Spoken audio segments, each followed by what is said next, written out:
Cada día tenemos la oportunidad de poder compartir con profesionales. En este caso estamos con la doctora Jimena Aguilar Flores. Hoy vamos a hablar sobre los hábitos alimenticios, pero algo especial con respecto a este tema. Doctora Aguilar, qué gusto tener nuevamente este contacto con ustedes. Sea bienvenida al programa. Un gusto, Jacqueline, y bueno, pues difundir contenidos de mucha importancia siempre es aportar con un granito de arena a la sociedad, ¿no?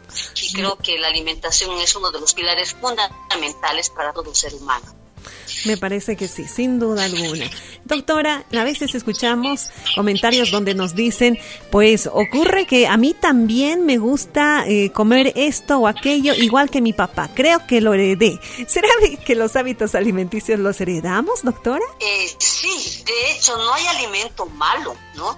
Generalmente a veces cuando tenemos un problema de salud, a veces pensamos que es el alimento que nos va a causar daño. Pero si hacemos un análisis retrospectivo e introspectivo de nuestros hábitos e incluso de la parte cultural familiar, creo que la mayoría de las veces heredamos ciertos hábitos, y lo cual va a llevarnos obviamente a algunas alteraciones, ¿no? Y a eso, con lo que también nosotros tenemos, de acuerdo a nuestros genes, también hay herencia, ¿no? Se habla de la genética, lo último de la medicina. Entonces ahí justamente se enfoca el hecho de la herencia a nivel genético, más heredar los hábitos alimentarios, obviamente nos va a llevar justamente a estos problemas y desequilibrios. No nos olvidemos, Jacqueline, de que somos lo que comemos. ¿Y qué es lo que somos? Somos también el reflejo de la educación y formación que hemos tenido dentro. Entonces, no es que el niño le guste comer alimentos antinutritivos, simplemente que en casa elabora ciertas preparaciones que van a causar justamente esta adicción a la preferencia por estos alimentos que son altamente no saludables, ¿no? Y obviamente también haciendo otro análisis de la sociedad, incluso los niños cuando van a la escuela, al colegio, en portería, ¿qué es lo que tienen? Estos alimentos que son nada nutritivos. Entonces, creo que como sociedad estamos nomás generando pues, la accesibilidad a estos alimentos. Y no es que, repito, siempre lo digo a mis pacientes, Jacqueline, el alimento te cause daño. Te va a causar daño los hábitos como parte hereditaria, aparte de la parte genética, vamos heredando, considero, los hábitos, Jacqueline. Entonces va a depender mucho, doctora Aguilar, de cómo los padres deberían pues orientarse en el tema de la alimentación en los niños desde los primeros momentos. Sí, de hecho, incluso desde la concepción del bebé, ¿no? Si la mamá ha planificado el embarazo, entonces tendría que estar en un peso actual, en un peso ideal, de acuerdo a los parámetros normales, incluso hacer exámenes bioquímicos para ver cómo está el nivel de hemoglobina o nivel de sangre, cómo están sus electrolitos, cómo está su sistema inmunitario. Entonces, con esas características ya poder planificar, y obviamente ya va a incidir en la formación del bebé. Porque cuando la mujer o la mamá no está o está en un déficit de algún micronutriente, entonces corre el riesgo de la malformación genética incluso, ¿no? Entonces creo que la alimentación tendría que estar desde antes de la concepción, en el proceso de embarazo, después de la lactancia, con la lactancia materna, después la alimentación complementaria y ya una alimentación permanente que es la que nos va a marcar mucho impacto en nuestros hábitos y en nuestra salud. Creo que considero de que en cada grupo etario, o sea, cada grupo de riesgo, tenemos que modificar y tener cuidado de nuestros hábitos. Por ejemplo, la mujer que está dando de lactar, la mujer embarazada, la que da de lactar, los niños, los adolescentes, las personas adultas y de la tercera edad, entonces son grupos vulnerables, ¿no? Que tienen algún riesgo en caso no se alimenten bien. Entonces creo que tenemos nomás que hacer ciertos ajustes, hacer una valoración, ver si nos estamos alimentando bien, ¿no? Porque a veces, Jacqueline, la parte cultural también es otro de los factores que va a incidir, ¿no? Entonces, son factores que determinan nomás nuestros hábitos, ¿no? Porque hay por 4 aspectos, eso quiero enfocarme también, Jacqueline, por los cuales el ser humano no se alimenta bien. Uno es porque no quiere, no le gusta, o no hay accesibilidad. Entonces, son esas 4 razones que son muy determinantes para poder decir que esta persona sí se está alimentando o no estoy alimentando. Entonces creo que bajo esta premisa tenemos que nomás hacer estos ajustes que habíamos mencionado, a poder modificar nuestros hábitos, a cambiar. Si en casa la mamá o los papás me han enseñado a tomar la gaseosa y sé que la gaseosa me va a causar problemas de diabetes, entonces modificaré. Entonces yo utilizaré preparar refrescos hervidos, o bien si en casa se toma mucha gaseosa, yo tomaré una vez a la semana, no cada día. Entonces esos pequeños ajustes van a marcar una diferencia, Jacqueline. Cuando estamos hablando entonces de hábitos, deberíamos entonces quizás en la balanza, doctora Aguilar, poder sumar más que los hábitos la educación alimentaria. Sí, yo creo que como dice la Biblia, ¿no? Por falta de conocimiento padecemos muchas enfermedades. No sabemos, e incluso, mira, sin decirte, no sabemos ni cómo vamos a masticar, no sabemos ni cómo masticar, ni cuántas veces masticar.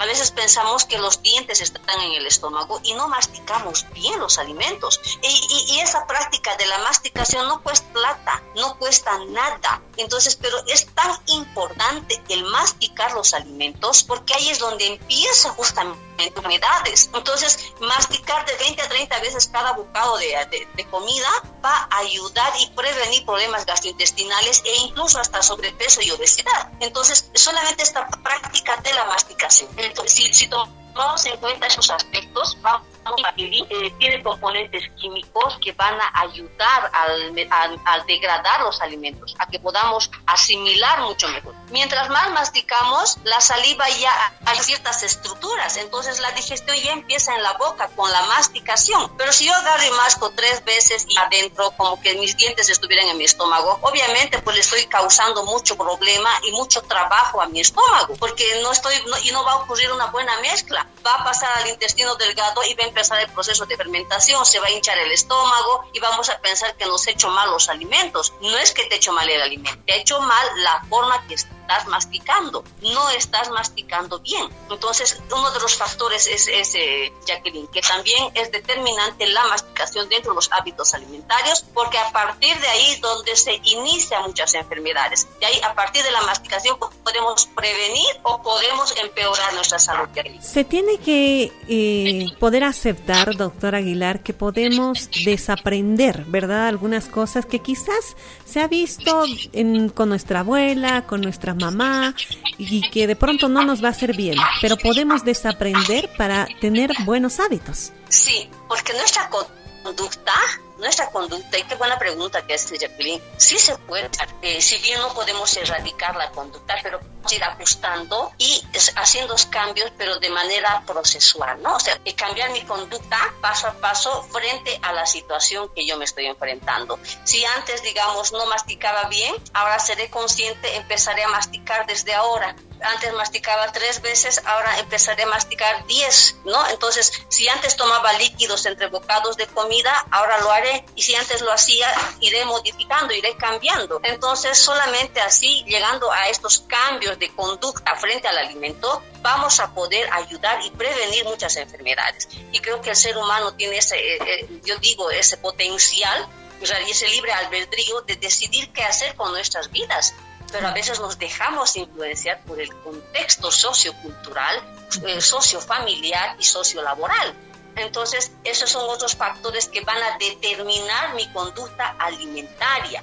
Y además que también el factor cultural también, que todos festejamos con comida y bebida, entonces también va a incidir. Pero si yo decido desde una visión mucho más de amor propio, una visión mucho más intrínseca, más interna, de que debo cuidar mi salud, de que debo prevenir muchas enfermedades, modificar mis hábitos, llegar a esa conciencia que el alimento tiene que restaurar en caso estuviese enferma. El alimento no me puede enfermar. Y si está causando daño a algún alimento, es hacer ajustes. ¿Y qué significa eso? Empezar a hacer cambios desde la cocción de los alimentos, ¿no? Cuando voy a la cocina, preparo el alimento, utilizo el aceite frito para hacer cocer el huevo, o voy a utilizar el agua a hacer un huevo pasado. Entonces, o voy a utilizar para hacer la papa frita, o voy a llevar la papa a hacer cocer directamente en agua. ¿Qué es lo más saludable? Entonces, desde esa visión yo tengo que elegir qué tipo de alimentos y cocción necesita mi cuerpo, no mi paladar. Hay una gran diferencia, hay una brecha grande entre lo que quiere mi cuerpo y lo que necesita mi cuerpo y lo que mi paladar me va a pedir, ¿no? Entonces creo que bajo esa premisa tenemos que empezar a hacer cambios, pero de manera gradual. No es de que lo haga el cambio ya, desde ahorita yo no tomo más Coca-Cola, desde ahorita yo nunca más voy a comer pollo a la braster. Eso no es real, ¿no? Hacer pasos pequeños, pero ir modificando nuestros hábitos, ¿no? Eso, Jacqueline. Qué lindo, modificar y mantenernos, ¿verdad, doctora? Aunque sea un paso pequeño, como usted diga, mantenernos en el tiempo. Exacto. Si antes cenaba muy tarde, no digo que no cene, pero más temprano. Si antes comían unas hamburguesas, ahora comeré la hamburguesa, pero comeré menos cantidad.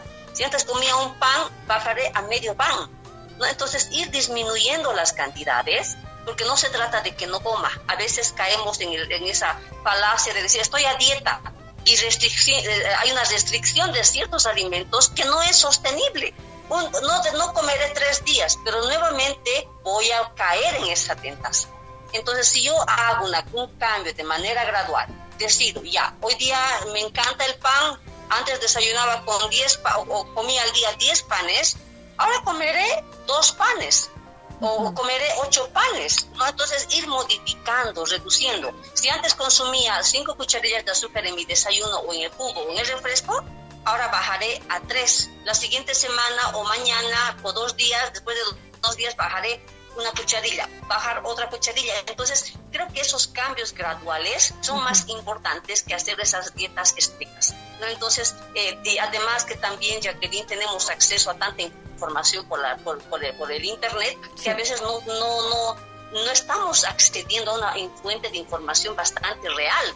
Hay estos influencers que nunca han estudiado, por ejemplo, nutrición, porque han leído un libro y ya se llenan la boca de dar consejos, que porque a mí me ha ido bien, entonces a vos también te va a ir bien. Entonces creo que estamos muy errados, ¿no?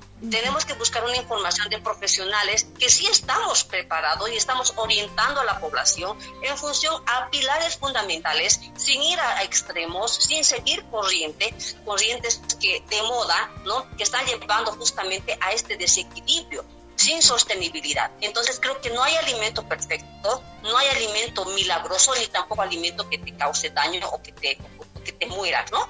Pero sí, va a causar daño, me puede llevar hasta la muerte, alimentos que consuma en cantidades excesivas.